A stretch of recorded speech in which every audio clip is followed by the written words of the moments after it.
네, 지금부터는 투자해놓은 시간으로 이어가 보겠습니다. 시장은 지지부진한 흐름을 보이고 있지만 그래도 이슈별로 종목별로 저희가 남은 5장 전략 한번 세워보도록 할게요. 오늘 함께할 두 분은요. 위즈웨이브의 이권희 대표, 퍼스트프라임 리서치의 손여로 팀장 두 분과 함께하겠습니다. 어서 오세요. 안녕하십니까. 네, 오늘도 두 분의 탑픽주가 준비되어 있습니다. 마지막 순서로 공개해 보도록 하겠고요. 네, 그럼 먼저 시장 진단부터 해보겠습니다. 그래도 시장이 더 크게는 빠지지 않고 있습니다. 여전히 코스피 지수 한 3,180선 부근에서 움직이고 있고요. 코스닥 지수도 그래도 800선을 깨주진 않고 있는 모습입니다. 연휴 사이에 다시금 관세 이슈가 불거졌고요. 또 PPI 지수가 예상치를 상회하면서 다시 한번 인플레이션에 대한 우려가 지금 불거졌습니다. 그럼에도 불구하고 오늘 다른 아시아 증시는 견조한 흐름을 보이고 있는데 국내 증시만 유독 빠지고 있습니다. 아무래도 대내적으로 지금 대주주 양도세에 대한 정책적 불확실성이 남아있기 때문으로 풀이가 되고요. 또 이번 주에는 잭슨홀 미팅이라는 또 굵직한 이벤트가 기다리고 있습니다. 이권희 대표님, 지금 시장은 파월 의장의 마지막 연설이 또 통화 정책의 변곡점이 될 수 있음에 또 시장을 주목하고 있습니다. 그때까지는 좀 잠시 현금 비중을 늘려서 좀 관망하고 있어야 될지 지금 좀 어떤 스탠스가 필요할까요? 일단 지금 시장 자체가 일단 PPI부터 시작해서 여러 가지 우려가 있습니다만 가만히 생각해 보시면 올 들어서 우려가 없었던 달이나 날이 있었나 생각해 보시면 답은 있을 것 같고요. 지금 그닥 그렇게 걱정해야 될 단계는 아닌 것 같고 일단 트럼프가 이제 상호 관세를 마무리하고 품목 관세로 이제 공격을 이제 다시 본격적으로 하기 시작했는데 그 부분에 이제 반도체라든지 철강, 알루미늄 이런 쪽으로 부과가 되면서 우리나라 전력기기부터 시작해서 반도체까지 다시 한번 또 이제 그 공포감이 좀 들어온 것 같습니다. 이제 이런 부분들은 어차피 이제 지나고 보면 다 협상용이었다라는 거 다 알고 있는데 알면서도 한 번씩 당하는 거죠. 또 이제 핑계를 한 번씩 그 핑계 삼아 또 한번 주가 조정이 나오는 거라고 보시면 되고요. 이제 중요한 거는 오히려 지금 미국의 경기 둔화가 올 것이냐 안 올 것이냐 이게 9월 달에 이제 판가름 날 텐데 실업률이 갑자기 급등한다든지 이러면 또 한번 충격은 올 가능성이 있다라고 보고 있고요. 그래서 이제 지금은 오히려 눈치 보기 장세고 오히려 이제 정책적인 이슈 이번 주 초에 대주주 완화 관련돼서 대주요건 관련돼서 정부에서 빨리 정해졌으면 좋겠다라고 했는데 기재부가 또 지금 옥리를 부르고 있죠. 기재부 쪽에서 계속 지금 미루고 있습니다. 그 얘기는 대립 상태로 좀 가고 있는 건데 이게 좀 길어질 수 있겠구나. 결국에 이제 대통령의 결단이든 뭐가 이제 중간에 결단이 한번 나올 텐데 이번 주 초에 나올 거라고 생각했던 부분들을 이제 또 이번 주말이 될지 아니면 다음 주로 넘어갈지 그걸 모르겠다라는 부분이 조금 더 이제 시장에서는 좀 부담감으로 좀 작용한 것 같고요. 거기에 반도체까지 이제 같이 조정이 나오면서 우리나라가 반도체 섹터가 워낙 크다 보니까 관련해서 지수가 좀 눌린다라고 정도로 보시면 될 것 같습니다. 네, 세제 개편안은 오는 21일, 그러니까 이제 목요일에 차관회의에서 논의된 이후에요. 또 국무회의 다음 주 화요일, 국무회의를 거쳐서 국회로 제출될 예정이라고 합니다. 이 대주주 양도세에 대한 정책적 불확실성이 우리 증시에 영향을 미치고 있는 것 같다라고 말씀을 해주셨습니다. 방금 우리 이권희 대표님께서 언급해 주셨던 이 반도체 관세 이야기를 좀 해보도록 할게요. 트럼프 대통령이 이르면 이번 주에 반도체에 대한 품목 관세를 발표하겠다라고 예고를 하면서 전에만 하더라도 100%를 이야기하더니 이번에는 200%, 최대 300%까지 이야기가 나왔습니다. 손여로 팀장님. 그래서 지난주까지만 하더라도 반도체 종목들 분위기 굉장히 좋았잖아요. 삼성전자 여러 가지 호재성 이슈들이 나오면서 소부장주까지 강세를 보였는데 오늘 또 찬물을 끼얹는 것 같습니다. 앞서 우리 이권희 대표님은 알면서도 당한다, 협상 카드다라고 말씀을 해주셨는데 우리 팀장님의 의견은 어떠신지 이런 상황에서 반도체 관련주들 좀 버텨보면 될까요? 네, 저도 동의를 합니다. 근데 참 방송이라서 욕은 못하겠지만 굉장히 심나신 분들 많이 계실 거다라고 판단하고 있고요. 일단 결과적으로 300%는 안 나올 거다라고 판단하고 있고 그렇다고 해서 100에서 300% 사이가 나오지 않을까 그런 생각도 안 하고 있습니다, 사실은.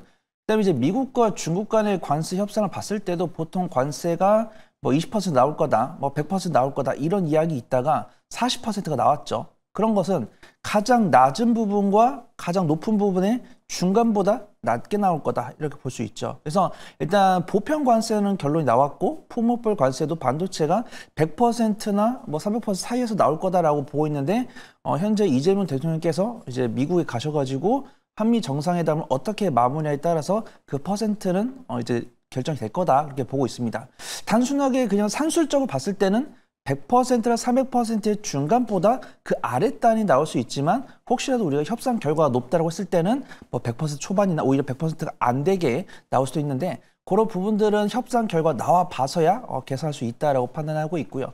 그나마 우리가 이제 삼성전자, SK하이닉스의 저력을 봤을 때는 가격 전이는 꽤 가능할 거다라고 보고 있습니다. 우리가 만약에 가격 전이를 전혀 못하면 그냥 삼성전자랑 SK하이닉스가 그 비용을 모조리 다 떠안아야겠지만 비용 전일 절반 이상은 가능할 거다라고 보이고 지금 엔비디아에서 만들고 있는 차세대 이제 뭐 GPU라든가 차세대 GPU에 들어가는 HBM4 같은 경우도 뭐 기존 HBM3 대비해서 약 70% 이상 가격을 인상을 하겠다 이런 뉴스가 나왔을 때 외국인과 기업인 삼성전자나 SK하이닉스를 외면하는 모습은 없었어요. 그래서 기본적으로 우리는 어떤 결과물이 나오기 전까지 계산기는 끊임없이 두들겨야 되는데 우리가 과거 나왔던 관세 이슈에서 가격 전이 비율을 감안했을 때는 분명히 삼성전자, SK하이닉스 같은 경우는 뭐 영업의 비용이라든가 영업비용 이런 것들이 증가는 가능하지만 외국인과 기관들은 고려를 하고 있지만 그렇게 충격적으로 매도를 하고 있지 않다. 그래서 지금 보면 뭐 코스피나 코스닥의 수급동을 보더라도 외국인과 기관의 매도세는 나오고 있지만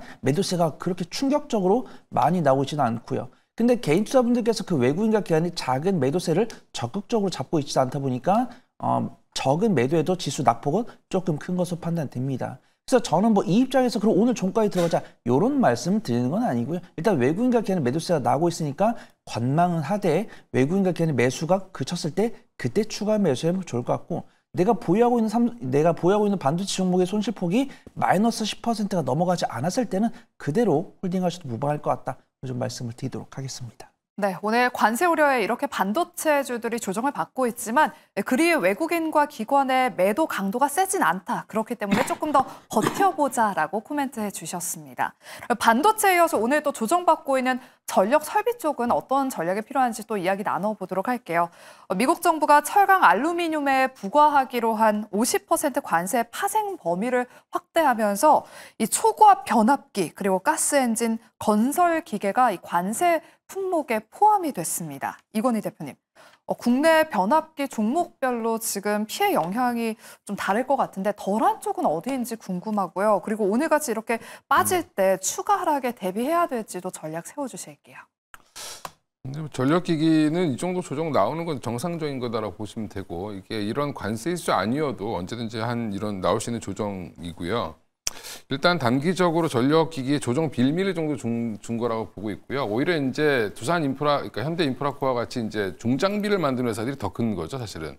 이게 이제 철강 함량 비율이라든지 알루미늄 함량 비율까지 다 계산하겠다라고 얘기를 하는 거니까, 그러면 그 기계 전체가 다 철이나 알루미늄으로 되어 있는 것들은 거의 그냥 50% 관세를 담한다고 봐도 과언이 아니죠. 그러다 보니까 오늘 현대인프라코어 같은 종목들이 이제 급락이 나오는 건데, 지금 변압기는 그나마 좀 덜한 건 뭐냐면 대부분이 이제 효성중공업이나 뭐 현대일렉트릭이나 뭐 LS나 지금 다 미국 현지화를 하고 있죠. 그래서 이미 공장이 다 있고요. 물론 이제 지금 대부분의 물량들은 국내에서 많이 나가고 있는 상황이긴 한데 현지화 물량도 많이 늘리고 있기 때문에 이거는 이제 약간의 지역을 조절한다라고 하면 믹스 개선으로 조금 더 괜찮아질 수 있다라고 보고 있습니다. 그래서 오늘 현대일렉트릭, 뭐 효성중공업, 뭐 지금 LS일렉트릭 뭐 빠지고 있는데 특히 현대일렉트릭 같은 경우는 이제 미국 대규모 공장을 전놨기 때문에 그닥 그렇게 크게 걱정 안 해도 좀 괜찮다라고 보고 있는데 이번에 이런 조정이 오히려 지금 다시 한번 매수의 기회가 될 수도 있을 것 같고요. 지금 이 관세 때문에 그러면 50%가 다 맞는 게 아니라 함량 비율에 따라 들어가는 거기 때문에 철 이쪽은 아마 한 18% 정도가 나올 걸로 보이는데 저 변압기 쪽은 그런 걸 보면 지금 자리에서는 오히려 이제 지금 타격은 좀 그닥 크지 않을 걸로 보이고 누가 갑이냐 을이냐를 보셔야 되는데 현대일렉트릭이 갑입니다 지금. 그러니까 한마디로 우리나라 전력기기 회사들이 갑이다 보니까 가격 전가 다 하게 되면 의미 별로 없습니다. 그래서 지금 다른 나라와 경쟁하고 있는 게 아니다라고 하면 굳이 지금 너무 이것 때문에 뭐 큰 우려를 할 필요는 없을 것 같고 당분간 좀 지켜보시다가 오히려 저가 매수의 기회가 되지 않겠나 없는 분들은 생각하고 있고요. 갖고 계신 분들도 뭐 그닥 그렇게 걱정할 폭은 아니다 이제라고 개인적으로 생각을 하고 있습니다. 네, SK 현대일렉트릭처럼 미국의 현지 공장을 보유하고 있는 기업은 타격이 미미할 것으로 예상한다라고 말씀해 주셨고요. 오히려 이 변압기 쪽은 조정 시 매수 기회로 활용해봐도 괜찮을 것 같다라고 말씀을 해주셨습니다. 네, 다음으로는 오늘 장에서 잘 버텨주고 있는 제약 바이오 섹터 이야기로 넘어가 보도록 할게요. 빌 게이츠가 3년 만에 한국을 방문한다는 소식에 오늘 백신주 중심으로 수급이 또 들어오고 있습니다. 빌 게이츠가 과거 방한 때도 저소득 국가에 백신을 보급하기 위해서 국내 제약바이오 기업들과 협력한 이력이 있기 때문에 백신 동맹에 대한 기대감이 커지고 있는 상황인데요. 손여로 팀장님, 백신 관련 종목들은 시세 연속성을 좀 기대해 볼 수 있을지 반짝 상승에 그칠까요? 어떻게 보실까요? 우선 접근할 수 있는 종목의 옥석을 좀 구분을 해야 된다라고 판단합니다. 앞에서 앵커님께서 말씀하신 것처럼 이제 빌 게이츠가 어떤 마이크로소프트 실질적인 경영을 이제 진행을 하고 있지 않지만 어떤 각종 재단을 통해서 봉사활동 이것들을 진행한다고 했었고 저소득층의 백신 지급 활동을 하고 있기 때문에 국내에 방한했을 때 국내 기업들과의 협업이 예상이 된다라고 판단합니다. 그래서 제가 가장 원하는 베스트 시나리오는 국내에서 만들고 있는 백신을 선정을 해가지고 어떤 저소득층에 좀 지원하는 그런 협약이 나왔으면 좋겠다라고 판단하고 있는데 뭐 어떤 기자분들도 그렇게 생각을 안 하고 계시기 때문에 저는 개인적인 바람이다라고 판단하고 있고요. 가급적 우리가 백신이 없을 때 최근에 코로나19가 좀 창궐하는 모습도 있고 그다음 현재 정부에서도 백신 접종을 좀 권장할 것으로 전망이 되고 있기 때문에 국내 기업들 중에서 코로나19 백신을 좀 개발하고 있는 기업을 좀 찾아봐야 된다고 판단하고 있는데 2021년 이후 적극적으로 백신 개발을 진행을 하고 있는 기업은 딱히 없는 것 같습니다. 뭐 일동제약 같은 경우는 뭐 포기를 했기 때문에 모멘텀이 없다라고 판단하고 있고 그다음에 신풍제약들도 추가적인 모멘텀은 없지만 뭐 그렇다고 개발을 하고 있는지도 불투명한 상황입니다.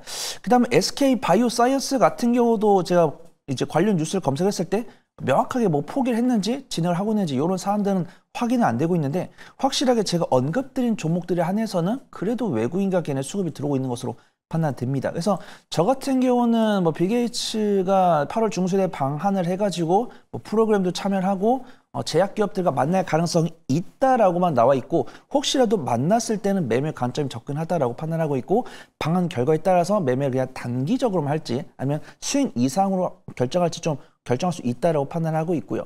만약에 그 상황이 되기 전에 미리 좀 매집할 수 있는 종목이 없냐고 했을 때는 뭐 SK 바이오사이언스나 SK 바이오팜 이 두 종목 좀 안전해 보인다. 좀 말씀을 드리도록 하겠습니다. 네, 종목 옥석 가리기가 참 중요한데 SK 바이오사이언스, SK 바이오팜 특징주로 꼽아주셨습니다. 눈여겨보시길 바라겠고요. 그리고 하반기에는 이 제약 바이오 섹터에 대한 기대감이 더 커지고 있는 게 금리 인하 모멘텀도 있지만 여러 가지 학회들이 줄줄이 기다리고 있습니다. 저희가 자료로 관련 기업들을 좀 정리를 해봤는데요. 9월 6일에는 세계 폐암학회가 열리고요.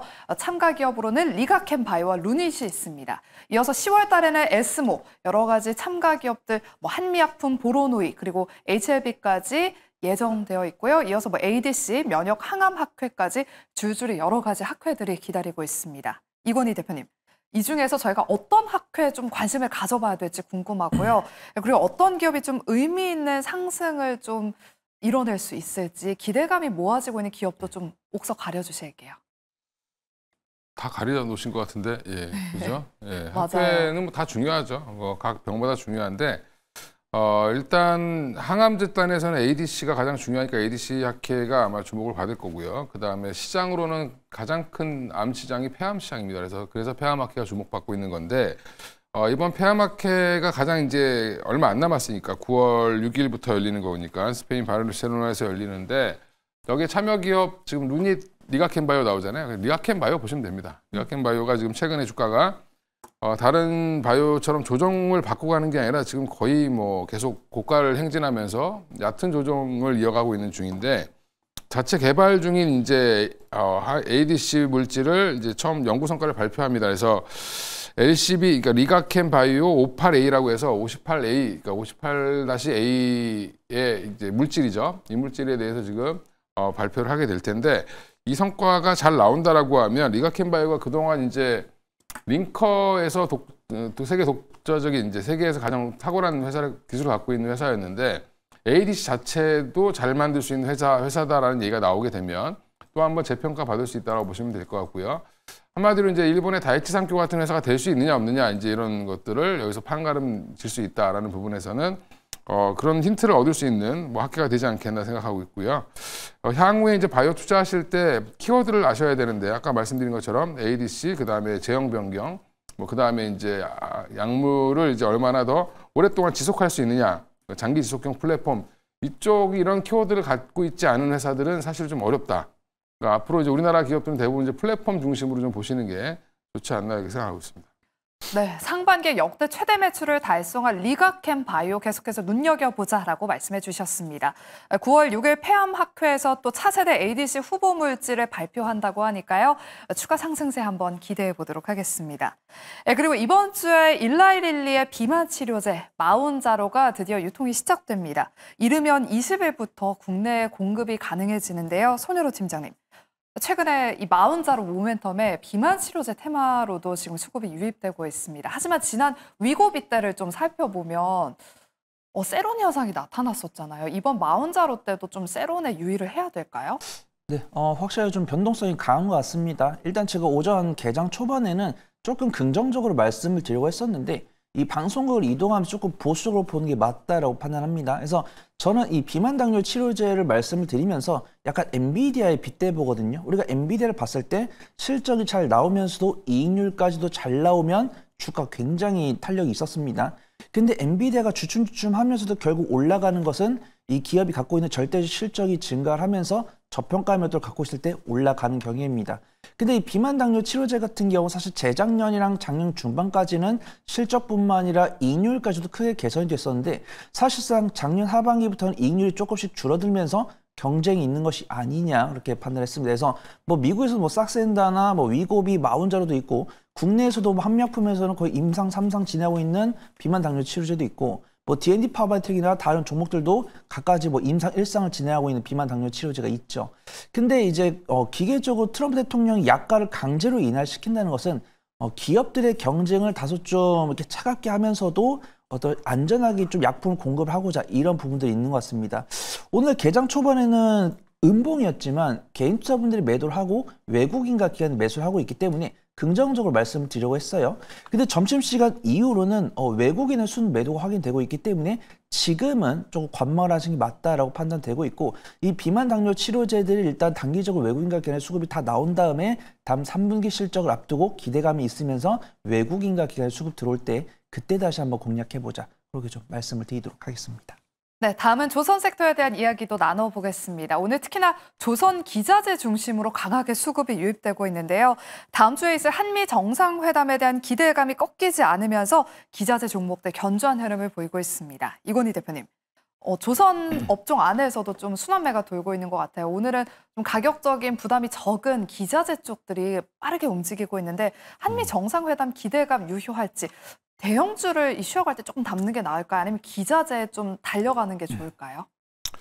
예, 그렇게 무겁던 케이프가 오늘 25% 올라가는 거 보니까 여기 엔진 실린더 만드는 회사인데 그 얘기는 단기 고점이 좀 온 거 아닌가 이런 생각도 좀 들긴 합니다, 개인적으로. 근데 이제 일단 조선주는 모멘텀이 언제까지 살아있냐, 단기적으로. 물론 이제 중장기로 올해 내년 실적 계속 좋을 거고요. 주가도 아마 내후년까지는 뭐 괜찮지 않겠나 저도 개인적으로 보고는 있는데 최근에 이제 올라왔던 부분들 마가 프로젝트 관련돼서 기대감이 있는데 이게 1,500억 달러를 어디에 어떻게 투자할지 아무것도 정해진 건 없습니다, 지금. 그래서 구체적인 발표가 이제 한미 정상회담 이후에 나올 가능성이 높고 그러다 보니까 대형주는 조금 주춤해지고 그동안 좀 못 올랐던 기자재들이 조금 이제 밸류를 맞추는, 키 맞추기 해주는 형태가 좀 나오고 있는 건데 그래서 제가 아까 케이프 말씀드렸는데 케이프가 이렇게 갑자기 올라온다는 걸 보면 이 회사가 그렇게 주목받고 있던 회사임에도 불구하고 주가가 굉장히 무거웠습니다. 무거웠는데 뭐 하나 엔진이라든지 이런 회사들 올라오면서 엔진 부품 관련된 종목도 요즘에 좋았죠. KSP 이런 종목들이 올라올 때 같이 좀 따라 올라오는 모습. 이제 마지막으로 좀 휘날레를 좀 보여주는 것 같은데 뭐 마지막이라고 해서 끝났다는 게 아니라 일단은 기자재까지 한 바퀴 돌았다라고 보시는 게 맞을 것 같고요. 그러면 이제 한미 정상회담 시기가 되면 단기 차익 실현 가능성이 좀 일부 있다. 그러면 그 뒤로 조정이 나오면 적극적으로 좀 사봐야 되는 섹터라고는 생각하고 있습니다. 그래서 지금 쫓아가시기보다는 잘 보고 계시다가 정상회담 때 어떤 결과가 나오고 나면 세론이 나올 때 오히려 그때가 매수 기회가 나올 수도 있으니까 지금 잘 이제 보시면 좋을 것 같고요. 기자회담보다 조금 편하게 가실 거면 오히려 이제 대형 뭐 조선사들 사시는 게 조금 더 좋지 않을까 생각하고 있습니다. 네, 그리고 이건희 대표님, 오늘도 신재생 쪽이 강하더라고요. 특히나 뭐 OCI 홀딩스, HD 현대에너지솔루션, 한화솔루션, 태양광 쪽이 강세를 보이고 있습니다. 아무래도 트럼프 행정부에서 발표한 태양광 관련 신규 세 공제 지침이 좀 시장의 우려보다 양호했다라는 평가를 받고 있는데요. 태양광 관련 종목들은 그럼 지금 매수해도 좀 늦지 않았을까요?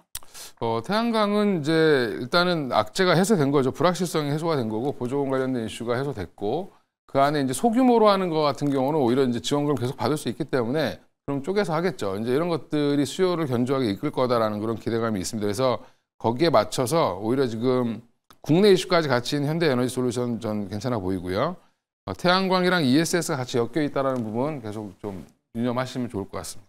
네, 그럼 이제 마지막 순서로 두 분의 탑픽주를 한번 공개해 보겠습니다. 먼저 우리 손유로 팀장님의 탑픽주부터 바로 공개해 볼게요. 네, 저는 유한양행 보려고 합니다. 원래는 이제 비소세포 폐암학회가 10월 중순에 있기 때문에 관련 종목들 앞에서 뭐 리가켄바이오나 뭐 보로나 이런 종목들 소개를 드렸는데 저는 그런 직접적인 수혜보다는 그 종목들이 강세를 보였을 때 그 뒤를 쫓는 종목이 무엇이 있을까? 그 생각을 해봤습니다. 그래서 렉나자라고 하죠. 이제 비소세포 폐암 치료제로 병용으로 이용을 하고 있는 약물이 있는데 유한양행 같은 경우는 작년 하반기부터 이 렉나자 판매로 인해서 이제 로열스톤, 이제 마일스톤과 로열티를 수령을 하고 있는 상황입니다. 그 다음에 증권사 리포트를 봤는데 미국에서 이 렉나자의 사용이 증가되고 일본까지도 확대된다는 뉴스가 나오면서 외국인과 기관의 수급이 돌변한 모습들 확인되고 있습니다. 지금 3개월 연속 기관 순매수 들어오고 있고요. 오늘 어려운 장세 속에서도 오늘장 유한양 외국인과 기관의 쌍끌 순매수에 들어오니까 단기적인 관점으로 분할 매수 해보시면 좋을 것 같습니다. 제 손절가는 10만 9천 원 잡아보도록 하고요. 1차 목표까지 12만 6천 원 설정해 보도록 하겠습니다. 네, 오늘의 탑픽주 유한양행이었고요. 이어서 우리 이건희 대표님의 탑픽주도 바로 공개해 보겠습니다. 예, 유진테크를 갖고 나왔고요. 일단 반도체 전공구동 장비 기업이고 최근에 좀 좋았죠.